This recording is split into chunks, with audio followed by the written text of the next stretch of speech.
हालीन म्हाका एक फ्रेंडान फोन केला सांगलो तुगे व्हिडिओ काय व्हायरल जायना कित्याक व्हिडिओ काड काय तूं मग तकली सांग हिरोयली सारकी अरे बाबा तू कोडे व्हिडिओ काडूंक जायना जाल्यार तूं दुसऱ्यांक सांगता व्हिडिओ काड म्हणून हां तुगे व्हिडिओ व्हायरल जायनाय म्हणून बाबा तूं एक व्हिडिओ काड आनी घाल तेन्ना पटो तुका तुगे व्हिडिओ व्हायरल जाता जायना हांव मिगे काटा डेली काडटलो आनी काडीत रावतलो तुमगे आयकपाक कांय ना म्हाका टायम ना तुमगे आयकपाक कळ्ळें तुमकां कोण मिगे हेटर्स आहाय तेंकां मिगे हांव कितें काडपा आहा तें काडटलो कळ्ळें तुमकां आनी सगळे मिगे सबस्क्रायबर आहाय तेंकां ते म्हाका चोयताय व्हिडिओ कळ्ळें तुका चोयताय जाल्यार तेंकां टायम आहा जाल्यार चोयताय ते नाजाल्यार चोयनाय सो फ्रेंड्स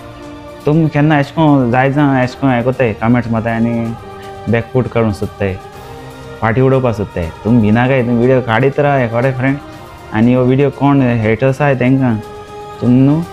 तशें कोणाय दुसऱ्या सगळ्या उडयनाकाय तुमको जाता जाल्यार पयलीं तुमकां कोण दाखोवया मागीर दुसऱ्या कमेंट्स मारया ओके फ्रेंड्स आनी मोग असो व्हिडिओ हेका लागून आहलो आनी सदां मोगान राय मोगान भोंवाय आनी